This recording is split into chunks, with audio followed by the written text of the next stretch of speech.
termine par une petite anecdote. Un jour, une dame vient me dire, mon père, je voudrais me confesser. Je dis, vous êtes la bienvenue, madame. Je dis, ah, qu'est-ce que vous avez fait? Il dit, mon père, je n'ai rien fait. J'ai tapé sur la table, je lui ai dit, madame, c'est ça votre grand péché. Vous n'avez rien fait. Voilà, merci.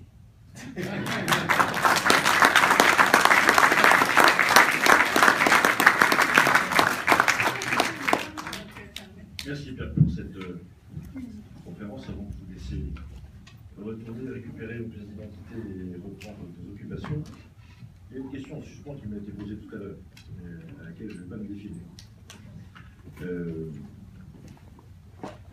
Il y a deux catégories de responsables politiques dans cette maison comme ailleurs.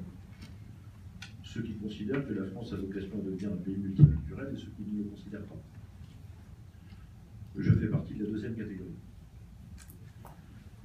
Et je pense même que de propager la notion d'une nation, d'un pays multiculturel, c'est antinomique. C'est incompatible avec le bien commun. C'est mon avis. Parmi ceux qui considèrent que la France est un pays multiculturel, ou a vocation à l'être ou à le devenir, on trouve des responsables politiques à droite et on en trouve à gauche. Toutes les formations politiques sont traversées par cette ligne de fracture. Il y a davantage de gens convaincus au Parti socialiste et à la gauche en général que la France doit être multiculturelle, en proportion qu'il y en a à droite. Mais il y en a à droite. Ils ne sont pas majoritaires, mais ils existent. Deuxièmement, nous vivons un paradoxe en ce moment sur le plan diplomatique. Nous avons le président de la République le plus atlantiste que la France ait connu, sans doute depuis que la notion de l'atlantisme existe.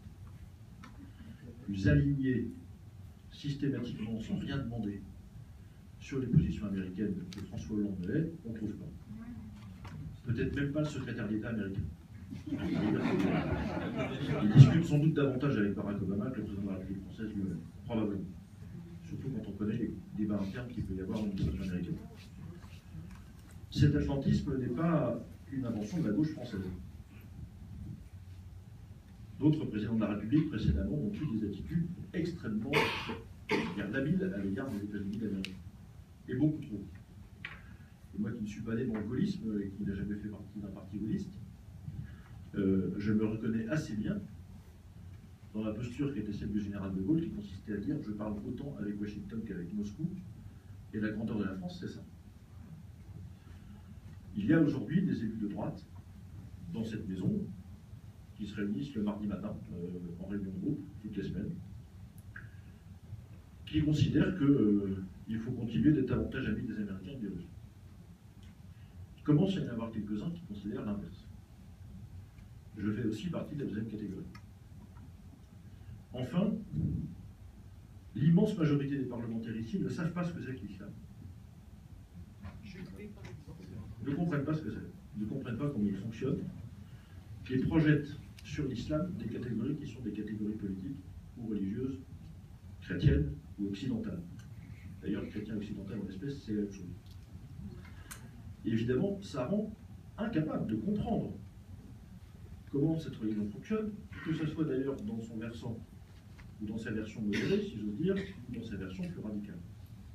Et si on essaye de comprendre comment fonctionne l'islam avec les catégories du droit et de la politique et de la religion occidentaux, ça ne fonctionne pas.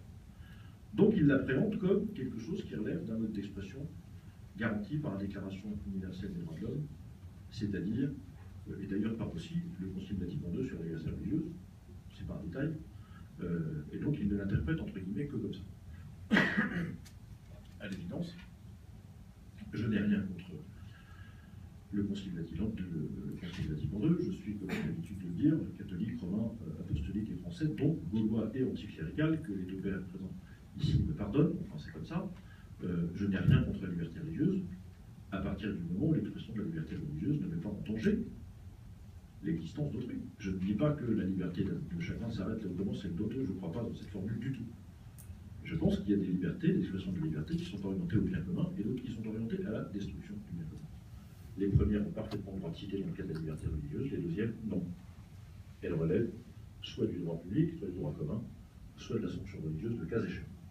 Mais vous voyez bien qu'il y a là une difficulté d'interprétation des équilibres politiques, d'interprétation de tout ce qui se passe en ce moment au sein de l'islam, que ce soit au Moyen-Orient ou ici en France, parce que ces mêmes débats internes, on va dire, bouillonnement, traversent aussi la communauté musulmane de France, à supposer que la notion de communauté musulmane en France ait son plein sens, c'est pas certain, même si certains y travaillent. Et pour terminer, quelques éléments, il y a dans cette maison pas mal d'initiatives qui sont prises pour la défense des chrétiens d'Orient. Elles sont plus ou moins énergiques, elles acceptent plus ou moins les langages de vérité ou de rupture un peu par rapport à cette culture dominante que j'évoquais tout à l'heure. Je ne sais pas jusqu'où elles iront, ces initiatives, en matière de volonté de rétablir cette réalité que la France est une nation chrétienne dont les racines plongent dans le judaïsme. Ça, c'est une vérité historique que personne ne nous enlève. C'est la thèse que j'aurai l'occasion certainement de défendre pendant la campagne des élections primaires en 2016, et il y a derrière ça des enjeux culturels, pédagogiques, scolaires, éducatifs, diplomatiques, de défense, de politique culturelle, de rénovation du patrimoine, de politique territoriale. Tout se décline à partir de ça. Et là, pour le coup, je fais aussi partie de la catégorie de personnes que je viens de désigner. Je crains, non seulement d'en faire partie, mais d'épuiser la catégorie à moi tout seul. Pardon de cette prétention, c'est sans doute pas tout à fait vrai. En tout cas, je le souhaite.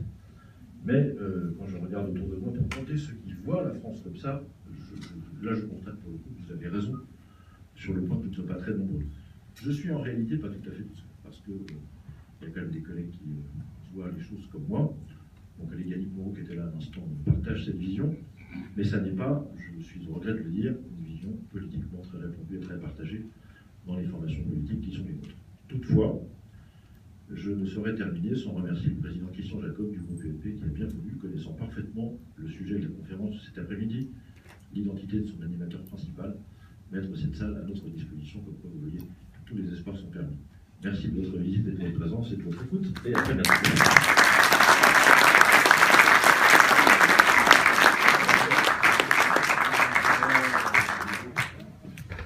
Je voudrais dans un dernier mot remercier Pierre Maximos qui a ouvert la porte à ce